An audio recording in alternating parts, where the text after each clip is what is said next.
জয় রাধে, জয় নিতাই চৈতন্য। আমরা ভগবানের কৃপায় ভগবত গীতা কথা অমৃত আস্বাদন করে চলেছি প্রতিনিয়ত।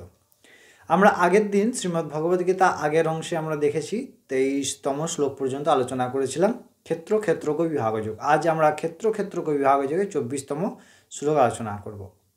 এই ক্ষেত্র এবং ক্ষেত্রজ্ঞ অথবা পুরুষ এবং প্রকৃতি, এই তত্ত্বগুলি ভগবান ক্রমবর্ধমানভাবে প্রত্যেক শ্লোকে বিভিন্ন তত্ত্ব এবং পুরুষের ব্যাখ্যা, প্রকৃতির ব্যাখ্যা এবং তার যে গুণ, সেই গুণগুলি তার সংস্পর্শ, তাতে কী প্রকার কর্তৃত্বাভিমান তৈরি হয় এবং এই জীবের সম্পূর্ণ বন্ধনের কারণ ভগবান কিন্তু বর্ণনা করলেন, আমরা শুনলাম। আজ 24তম শ্লোকে ভগবান ক্ষেত্র এবং ক্ষেত্রজ্ঞ বিভাগযোগে তার জ্ঞান তত্ত্ব সম্পর্কে বর্ণনা করছেন। আমরা অবশ্যই সেই কথা অমৃত আস্বাদন করব।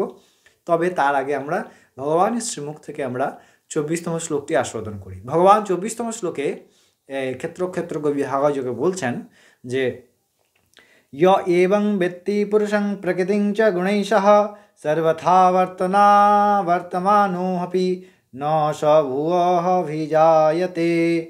ভগবান কি বলছেন যে যে ব্যক্তি এইভাবে ক্ষেত্র এবং ক্ষেত্রজ্ঞ অর্থাৎ পুরুষ এবং তার গুণগুলি অর্থাৎ প্রকৃতিকে ভিন্ন ভিন্নভাবে অবগত করেন বা জানেন, তিনি প্রকৃত জ্ঞানী। তিনি কি করেন?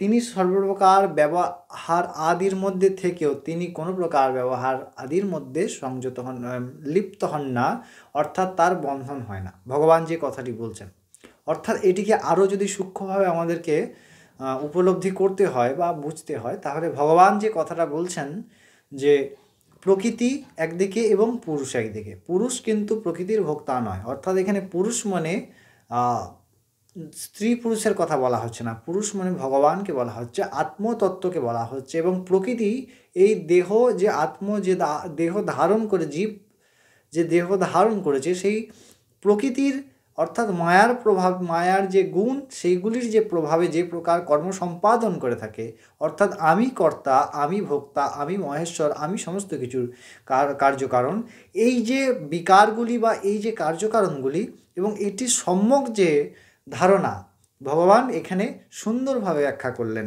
যে তিনি জ্ঞানী, যিনি প্রকৃতি এবং পুরুষকে অর্থাৎ পুরুষকে এই প্রকৃতির বিভিন্ন গুণের দ্বারা চালিত প্রকৃতির ভোক্তা বলে মনে করেন না এবং এগুলিকে আলাদা মনে করেন। এবং তিনি কি করেন? তিনি সর্বপ্রকার প্রকৃতির সমস্ত কাজ করেন। তিনি আমাদের মতো খান, আমাদের মতো দেহ অভিমানী জীবের মতো তিনি খান, তিনি শোন, তিনি সমস্ত প্রকার কাজ করেও তিনি সমস্ত কর্ম থেকে নির্লিপ্ত থাকেন। সেই স্থিতিই হচ্ছে ভগবত প্রাপ্তের স্থিতি। সেই স্থিতি যতক্ষণ না আমরা ভগবত চরণারবিন্দে আশ্রয় গ্রহণ করব, ততক্ষণ কিন্তু সেই স্থিতি আমাদের আসবে না। আশা করি এই শ্লোকের অর্থ আপনাদের ভালো লেগেছে।